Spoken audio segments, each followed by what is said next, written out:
What's up, y'all? That's Alex Miller from the Eagle, joined always by Robert Sesta inside Cal Field, following Texas A&M's 31-9 win over Mississippi State.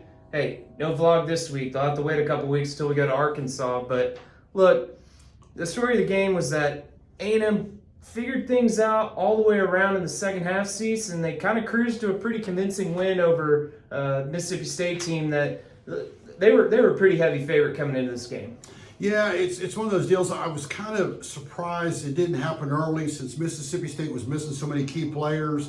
And I thought, man, A&M's going to have an easy time of it. And then they did a real long drive. And if Mississippi State doesn't change quarterbacks, maybe they go up 7-0 and get a little more confidence. But once again, is what we said about this 5-0 start. You just have to talk about what A&M does. And so they were challenged, and a lot of people were saying, oh, Penn State lost today, Texas lost today, it's 7-3 at halftime.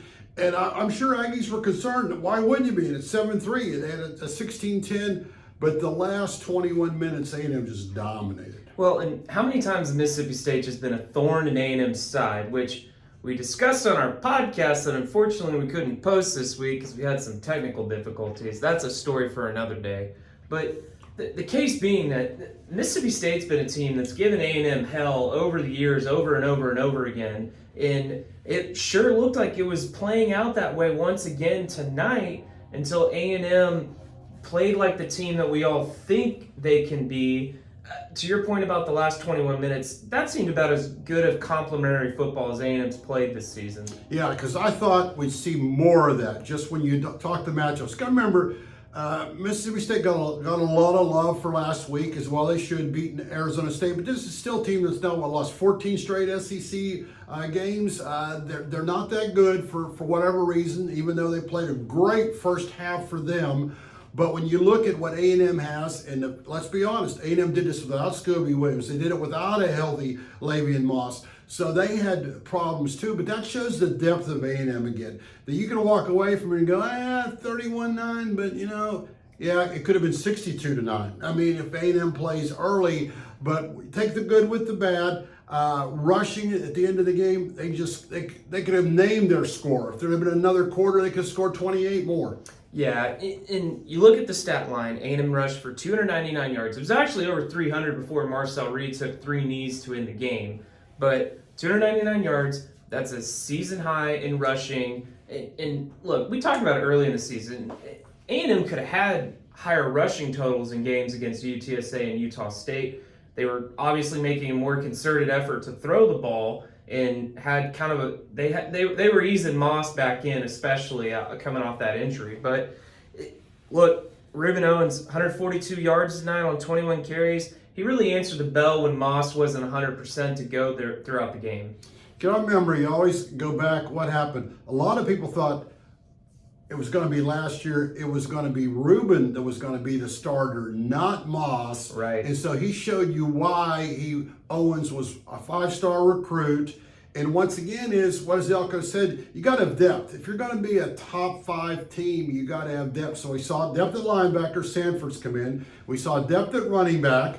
Now they have more than one wide receiver. So once again is A&M's defensive line has been a pleasant surprise. They got pressure again. They got 4 sacks today, 2 turnovers. So once again, checked a lot of boxes, but they still got a lot of work to do. Yeah, it's still got a lot of work to do. We're only 5 games into the season, though, and A&M is showing signs of improvement in certain areas.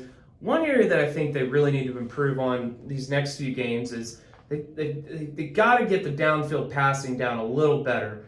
Marcel Reed had kind of an up and down night. He was 5 of 12 in the first half. He was 8 of 11 in the second. He was much better in the second. Mario Craver had 6 catches for 80 yards against his old team. He had a rushing touchdown too. Casey Concepcion, he had 4 catches for 61 yards. He had 2 touchdowns. The 2 scores that gave A&M the lead and then gave A&M a little bit of separation there in the third quarter kind of put Mississippi State really back on its heels, allowed A&M to pin its ears back and get after the Bulldogs. I really liked seeing Concepcion and Craver run the ball for the first time because we wondered when that was going to come about because you can call it the jet sweep, the ends around, or whatever. They have when you can run the ball like they can and now you pass the ball to these guys. So once again, Klein's got a lot more weapons and way to use those weapons. And let's be honest, they couldn't score 3 times from inside to 1. So you talk about things that was real perplexing because it should have been 10-3 or whatever at halftime. Yeah, it definitely should have, and it definitely could have been more. But if you're A&M, even though you had another slow start, you got to feel good about the way that you finished, especially going into a game now against Florida that all of a sudden this Florida game it has a different outlook with the way they were able to beat Texas today. Hey, scoot up a little. I think what helps is Florida got A&M's attention. I hate to say it, if Florida would have lost, their season might have been over. You're going to fire the coach, all this. So they did I think they did A&M a favor in 2 ways, providing they beat them, because they beat Texas, give them their second loss. That's huge if you lose second before halfway there.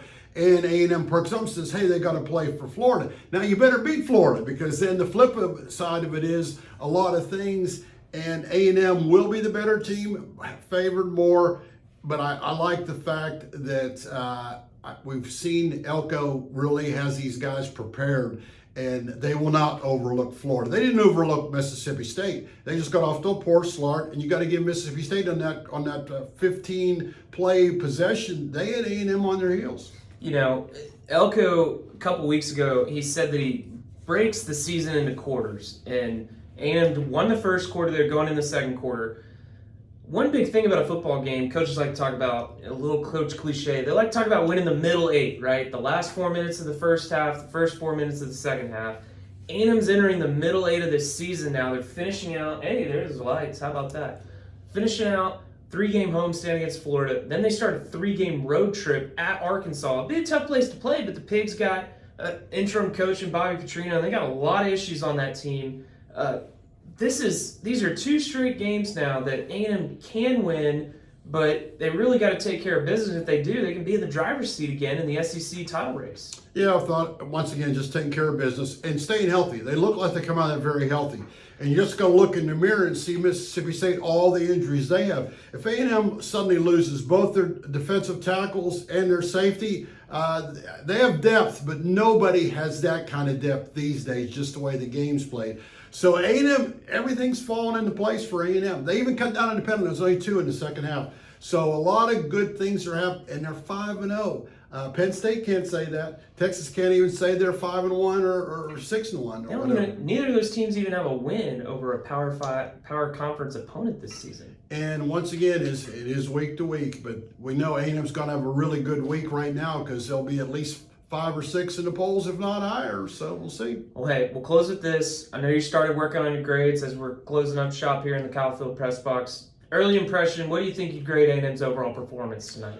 Oh, you got to give it somewhere around a B or higher. Actually, a B. Is it a B plus, a B minus, or a B? That's what I'm going to have to decide, because they got to start better. Because what happens if they go in down to somebody 14-3? You'd like to think they could really come back, but you can't do that. You can't do that. We keep saying that you can't make the penalties, but you know what? What they can do, they're 5-0. Hey, according to Luke Evangelist of Texas A&M's 6-0 under Mike Elko when they have 9 penalties or more. So I guess they can win and go to Cabo. Well, I told you they've had a lot of that. I did that research. Double-digit penalties since 2012. A&M's won like 11 of those 16 games. So sometimes what we say, it's actually writer speak. Instead of coach speak. Oh, you can't. You make those penalties, you're going to lose. Well, maybe not. Well, I'm sure Mike Elko would still like his team to not make so many mistakes, but I bet he likes winning the most. And he can afford to go to Cabo without anybody giving him any money. He can do it on his own. Hey, take us, Mike, if you consider. But, hey, that'll do it for us here at Kyle Field. Be sure to check theeagle.com for all of our coverage on A&M's win over Mississippi State. We'll be back next week previewing the Aggies against the Gators.